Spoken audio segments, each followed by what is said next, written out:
അവർക്ക് നമസ്കാരം. മലയാളത്തിലെ ആദ്യത്തെ ടാരോ റീഡിംഗ് ചാനലായിട്ട് മായ ചാറ്റിലേക്ക് സ്വാഗതം. തിരുവാതിര നക്ഷത്രക്കാർക്ക് ഈ ഒരു വർഷക്കാലത്തെ വിഷുഫലം എങ്ങനെയാണെന്ന് നോക്കാം. അതിലേക്ക് കടക്കുന്നതിന് മുമ്പ് പ്രൈവറ്റ് കൺസൾട്ടേഷൻ താല്പര്യമുണ്ടെങ്കിൽ ഡീറ്റെയിൽസ് ആ ഡിസ്ക്രിപ്ഷനിലുണ്ട്, നോക്കാവുന്നതാണ്.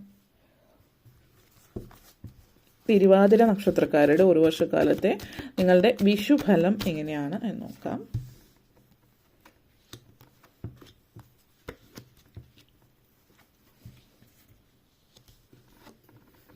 Five of Swords, Knight of Cups, Three of Cups, Eight of Cups, Five of Cups, Angel of Ocean. നിങ്ങളെ സംബന്ധിച്ചിടത്തോളം ഈ ഒരു വർഷമെന്ന് പറയുന്നത് ഈ അടുത്ത കാലത്തായിട്ട് നിങ്ങൾ കുറച്ചധികം തന്നെ നെഗറ്റീവ് സിറ്റുവേഷനിലൂടെ കടന്നു പോയിരിക്കുന്നു എന്നുള്ളത് സൂചിപ്പിക്കുന്നുണ്ട്. അപ്പോൾ അതായത് നിങ്ങളുടെ ജീവിതത്തിൽ ഭയങ്കരമായിട്ട് മാനസിക സംഘർഷം നിങ്ങൾ അനുഭവിക്കുന്നുണ്ട്. നിങ്ങൾക്ക് എതിരായിട്ട് ആരൊക്കെ എന്തൊക്കെ ചെയ്ത സിറ്റുവേഷൻസ് ആവാം, എന്തൊക്കെയോ ഒത്തിരി സ്ട്രെസ് ചെയ്യാൻ അടുത്ത കാലമായിട്ട് നിങ്ങൾ അനുഭവിക്കുന്നുണ്ടെങ്കിൽ ഈ ഒരു ഇഷ്യൂ ഫലം എന്ന് പറയുന്നത് നിങ്ങളുടെ ജീവിതത്തിൽ ഈ അനുഭവിച്ച സ്ട്രെസ് കാര്യങ്ങളൊക്കെ മാറ്റാൻ ഉതകുന്ന തരത്തിൽ കാര്യങ്ങൾ നിങ്ങളുടെ ജീവിതത്തിൽ സംഭവ്യമാകുന്നു എന്നുള്ളതാണ് സൂചിപ്പിക്കുന്നത്.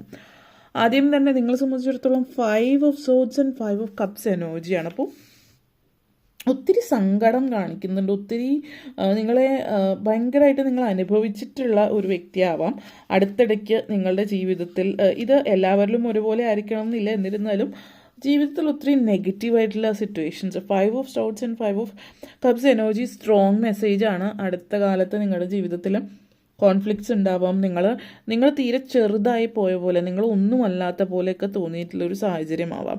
അപ്പോൾ ഈ ഒരു സിറ്റുവേഷൻ എന്ന് പറയുന്നത് നിങ്ങൾ വിശ്വസിച്ചൊരു വ്യക്തി വളരെ ക്രൂരമായിട്ട് നിങ്ങളോട് പെരുമാറിയിട്ടുണ്ടാവും, വളരെ ഒരു ദയാദാക്ഷിണ്യം ഇല്ലാതെ നിങ്ങളെ ചതിച്ചിരിക്കുന്ന ഒരു സിറ്റുവേഷൻ. അപ്പോൾ ഒരു സൗഹൃദത്തിൽ നിന്നുണ്ടായിട്ടുള്ള ഒരു മുറിവാകാം, ബിസിനസ് ആയിരിക്കാം, ചിലപ്പോൾ സുഹൃത്ത് ബിസിനസ് പാർട്ട്ണർ ആയതാവാം, സുഹൃത്തല്ലായിരിക്കാം, ചിലപ്പോൾ സുഹൃത്തുമാവാം.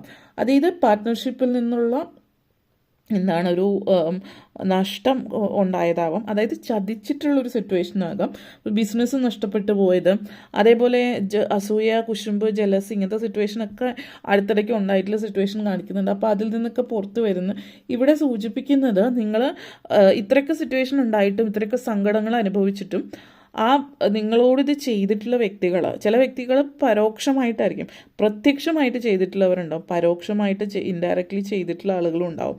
അങ്ങനെയുള്ള ആളുകൾക്ക് നിങ്ങൾക്ക് ഇതറിയാം, സത്യമായിട്ടും ഇവരാണ് ഇങ്ങനെയാണ് ചെയ്തുകൊണ്ടിരിക്കുന്നത്. എന്നിരുന്നാലും നിങ്ങളൊന്നും മിണ്ടുന്നില്ല, എല്ലാം സഹിച്ച് വളരെയധികം സഹനത്തിൻ്റെ ദേവനോ ദേവിയായിട്ട് നിങ്ങൾ മാറിയിട്ടുണ്ടെങ്കിൽ ഇത് തുടർന്നാൽ നിങ്ങൾക്ക് പിന്നെ ഒരു ജീവിതം ഉണ്ടാവില്ല. അങ്ങനെ തുടരാൻ ആഗ്രഹിക്കുന്നുണ്ടെങ്കിൽ നിങ്ങൾക്ക് തുടരാം, അല്ലാത്ത പക്ഷം നിങ്ങളെ സംബന്ധിച്ചിടത്തോളം കമ്മ്യൂണിക്കേറ്റ് ദ പ്രോബ്ലംസ്. ചില ആളുകളെന്ന് വെച്ചാൽ അവർ വളരെ സ്വാർത്ഥരായിരിക്കും, പക്ഷെ അവർക്കത് മനസ്സിലാവുന്നുണ്ടാവില്ല അവർ സ്വാർത്ഥരാണ്.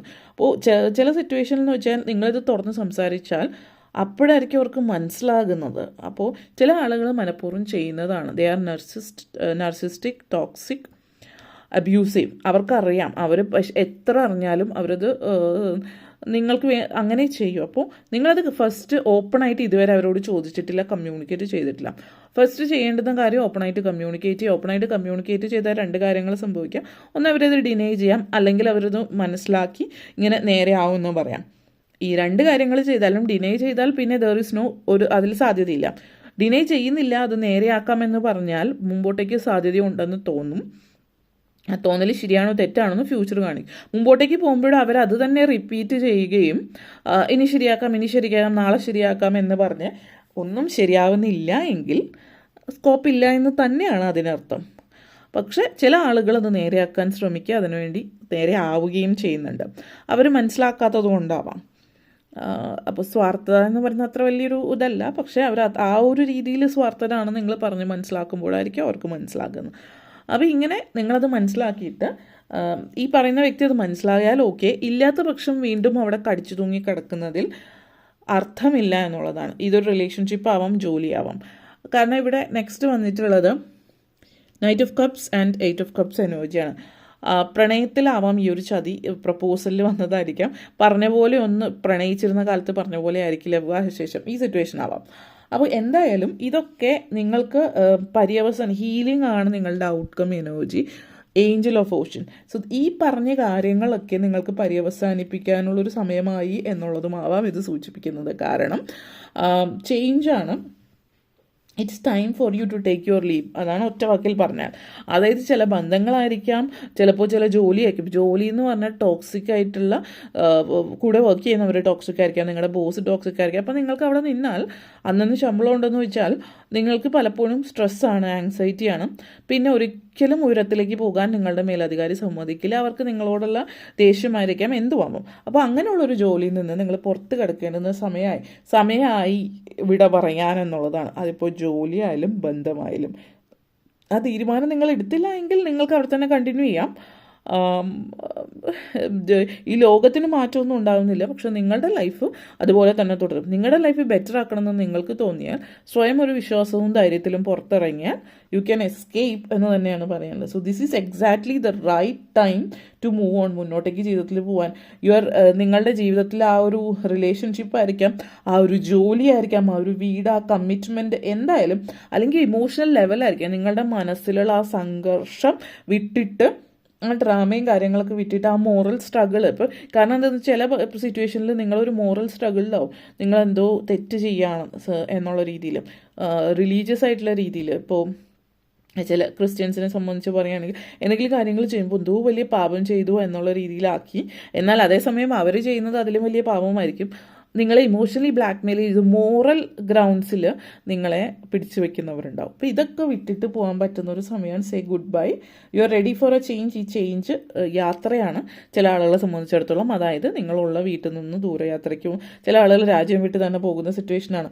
ഇറ്റ് ഈസ് ഫോർ ഗുഡ്, നിങ്ങളുടെ നല്ലതിനാണ് ഇത് സംഭവിക്കുന്നത്. അപ്പോൾ ഒന്ന് ലൈഫിൽ ചേഞ്ച് വരുന്നത്. മറ്റൊരു കാര്യം, ചുറ്റുമുള്ള ആളുകൾ കാര്യങ്ങൾ മനസ്സിലാക്കുന്നു, അവരൊരു സെക്കൻഡ് ചാൻസ് അവരർഹിക്കുന്നു എങ്കിൽ മാത്രം സെക്കൻഡ് ചാൻസ് കൊടുക്കുക. സെക്കൻഡ് ചാൻസ് കൊടുക്കുന്നതിന് മുമ്പ് നിങ്ങളൊന്ന് ഫ്രഷ്, അതായത് നിങ്ങളൊന്ന് മാറി നിൽക്കുക, ഒരു ഷോർട്ട് ട്രിപ്പ് എടുക്കാം, നിങ്ങൾ ഫോളോ യുവർ ഹേർട്ട്. എങ്ങനെയായാലും ലൈഫിൽ മുന്നോട്ടേക്ക് പോകാനുള്ള അവസരങ്ങൾ ഉണ്ട് എന്നുള്ളതാണ് സൂചിപ്പിക്കുന്നത്. അപ്പോൾ ഇതേപോലെ തന്നെ വിദ്യാർത്ഥികളെ സംബന്ധിച്ച് ശ്രദ്ധിക്കേണ്ട കാര്യം, റിലേഷൻഷിപ്പിലേക്ക് ആകാം, പക്ഷേ പലപ്പോഴും കാണുന്നത് പ്രപ്പോസ് ചെയ്യുന്ന വ്യക്തി എന്ന് പറയുന്നത് ബാഹ്യമായിട്ട് നോക്കുമ്പോൾ വളരെ എന്താ പറയുക, you are on the 9th cloud എന്നൊക്കെ നമ്മൾ പറയുന്ന ഒരു സിറ്റുവേഷനിലാണ്. പക്ഷേ പ്രാക്ടിക്കലി വരുമ്പോൾ ഈ പറഞ്ഞ വാക്കുകൾക്കൊന്നും അർത്ഥം ഉണ്ടാകും. വളരെ ക്യാപ്റ്റിവേറ്റിംഗ് ആയിട്ടുള്ള വാക്കുകൾ പറയും, പക്ഷേ you can't trust this person എന്നുള്ളതാണ്. Judge by actions, not by words. അപ്പോൾ ഇങ്ങനത്തെ സിറ്റുവേഷൻ വന്നാൽ പ്രത്യേകിച്ച് ശ്രദ്ധിക്കേണ്ടത്, വിദ്യാർത്ഥികളായാലും ഇനി നിങ്ങൾ വർക്ക് ചെയ്യുന്നുണ്ട് എങ്കിൽ നിങ്ങൾ ആ സിറ്റുവേഷൻ, ഏത് സിറ്റുവേഷൻസ് ആയാലും ഏതൊരാളെയും വിശ്വസിക്കുന്നതിന് മുമ്പ് ഇതിലേക്ക് വരിക. പിന്നെ 3 of Cups and 5 of Cups എനർജിയാണ്. പ്രായമായിട്ടുള്ളവർ, വീട്ടമ്മമാരെയൊക്കെ സംബന്ധിച്ചിടത്തോളം നിങ്ങളുടെ ലൈഫിലൊരു മൂകത, ഒരു ഡിപ്രഷൻ, ഒരു ഒറ്റപ്പെടലൊക്കെ ഫീൽ ചെയ്യുന്നുണ്ട്. അപ്പോൾ ഈ ഒരു ഒറ്റപ്പെടൽ എന്ന് പറഞ്ഞാൽ സ്വാഭാവികമായിട്ടും സിറ്റുവേഷൻ ആയിരിക്കാം. പക്ഷേ നിങ്ങൾക്ക് ഇനിയും സാധ്യതകളുണ്ട് ലൈഫിൽ മുന്നേറാൻ. പലതരത്തിലുള്ള അവസരങ്ങൾ നിങ്ങളുടെ ജീവിതത്തിൽ വരുന്നു എന്നുള്ളതാണ്. പിന്നെ നിങ്ങൾ മറ്റുള്ളവർക്ക് വേണ്ടി സാക്രിഫൈസ് ചെയ്തതുകൊണ്ട് നിങ്ങളുടെ ലൈഫിൽ ഇനിയൊന്നും ബാക്കിയില്ല എന്നുള്ളൊരു തോന്നലാവാം. അല്ലെങ്കിൽ നിങ്ങളുടെ സൗഹൃദങ്ങളോ അല്ലെങ്കിൽ നിങ്ങൾക്ക് വേണ്ടുന്ന കാര്യങ്ങളുടെ കൂടെ പോകാതെ മറ്റുള്ളവരുടെ ഇഷ്ടങ്ങൾ അല്ലെങ്കിൽ മറ്റുള്ളവരുടെ സൗഹൃദം, ഇപ്പോൾ വിവാഹിതരായിട്ടുള്ള സ്ത്രീകളാണെങ്കിൽ ഹസ്ബൻഡ്, അല്ലെങ്കിൽ ചില പുരുഷന്മാർ തിരിച്ചുമാകാറുണ്ട്, ഹസ്ബൻഡിൻ്റെയോ വൈഫിൻ്റെയോ സൗഹൃദങ്ങൾ, അല്ലെങ്കിൽ കുട്ടികളുള്ളവരാണെങ്കിൽ കുട്ടികളുടെ മാത്രം ഇഷ്ടങ്ങൾ നോക്കി പോകുന്നു. ഇങ്ങനത്തെയൊക്കെ ഒരു സിറ്റുവേഷൻ നിങ്ങളെ സംബന്ധിച്ചിടത്തോളം സൂചിപ്പിക്കുന്നുണ്ട്. നിങ്ങളുടെ സൗഹൃദങ്ങളും നിങ്ങളുടെ ഇഷ്ടത്തിനും കൂടി മുൻതൂക്കം കൊടുത്ത് മുന്നോട്ടേക്ക് പോയാൽ, അത് പ്രായമായിട്ടുള്ളവരാണെങ്കിൽ വീട്ടമ്മമാരാണെങ്കിലും നിങ്ങളുടെ പ്രായത്തിലുള്ളവർ നിങ്ങളുടെ ആ ഒരു മൈൻഡ് സെറ്റിലുള്ളവരായിട്ട് കമ്മ്യൂണിക്കേറ്റ് ചെയ്ത് ലൈഫ് മുന്നോട്ടേക്ക് കൊണ്ടുപോകാൻ നിങ്ങൾക്കും ജീവിക്കാനുള്ള അവസരമുണ്ട് എന്നുള്ളതാണ്. അതേപോലെ തന്നെ knight of cups and angel of oceans ആണ്. Angel of oceans energy strong ആയിട്ട് നിൽക്കുന്ന ഒരു എനർജിയാണ്. അതായത് നിങ്ങളുടെ എല്ലാവരുടെയും ജീവിതത്തിൽ ഒത്തിരി പ്രശ്നങ്ങളും അല്ലലും അലച്ചിലും നെഗറ്റിവിറ്റീസ് സിറ്റുവേഷൻസ് ഒക്കെ ഉണ്ടായിട്ടുണ്ടെങ്കിലും അത് കഴിഞ്ഞു. ഇനി അങ്ങോട്ടേക്ക് ജീവിക്കാനുള്ള അവസരമാണ്. ഈ അവസരം ഉപയോഗപ്പെടുത്തുക. പിന്നെ ഹീലിംഗ് എനർജി ആയതുകൊണ്ട് ഈ സ്ട്രെസ്സും അസുഖങ്ങളായിക്കോട്ടെ, മാനസികമോ ശാരീരികമോ എന്തോ ആയിക്കോട്ടെ, അതിനെയൊക്കെ തുരത്തി ഓടിക്കാനുള്ള അവസരമാണ്. അപ്പോൾ അത് ഹീൽ ചെയ്യുന്ന സമയമാണ്. സങ്കടങ്ങളും ദുഃഖങ്ങളും എല്ലാം മാറ്റിവെച്ചിട്ട് ജീവിതം മുന്നോട്ടേക്ക് കൊണ്ടുപോകാനുള്ള അവസരം നിങ്ങൾക്ക് ഒരിക്കൽ കൂടി ആ ഒരു പ്രപഞ്ചശക്തി നിങ്ങൾക്ക് തരുകയാണ്. അപ്പോൾ ഈ ഒരു സമയത്തും എന്നെക്കൊണ്ട് പറ്റില്ല, അല്ലെങ്കിൽ എൻ്റെ ജീവിത സാഹചര്യം എങ്ങനെയാണ്, അല്ലെങ്കിൽ അത് ഇത് കുട്ടികൾ പാരൻസ് അല്ലെങ്കിൽ മറ്റെന്തെങ്കിലും കാര്യങ്ങൾ ചിന്തിച്ചിട്ട് നിന്നാൽ ഓക്കെ, നിങ്ങൾ അവിടെ നിൽക്കുന്നു. ചിലപ്പോൾ പല ആളുകളെ സംബന്ധിച്ച് ത്യാഗം ചെയ്യുന്നത് എന്തോ വലിയ കാര്യമാണ്. അപ്പോൾ പുറത്തുനിന്ന് നോക്കുമ്പോൾ ആളുകൾ വളരെ വലിയ കാര്യങ്ങളൊക്കെ പറയും, പക്ഷെ നിങ്ങളുടെ ലൈഫ് പോയി എന്നുള്ളത് നിങ്ങൾ മനസ്സിലാക്കുന്നില്ല എന്നുള്ളതാണ്. അപ്പോൾ അത് മനസ്സിലാക്കി ഹീൽ ചെയ്യാൻ പറ്റിയ സമയമാണ്. ഓക്കെ, അപ്പോൾ ഇത്രയും കാര്യങ്ങളാണ് പറയാനുണ്ടായിരുന്നത്. നിങ്ങൾക്ക് ഈ വീഡിയോ ഇഷ്ടപ്പെട്ടുവെങ്കിൽ ലൈക്ക് ചെയ്യാനും ഷെയർ ചെയ്യാനും കമൻറ്റ് ചെയ്യാനും സബ്സ്ക്രൈബ് ചെയ്യാനും മറക്കരുത്. എല്ലാവർക്കും നന്ദി, നമസ്കാരം.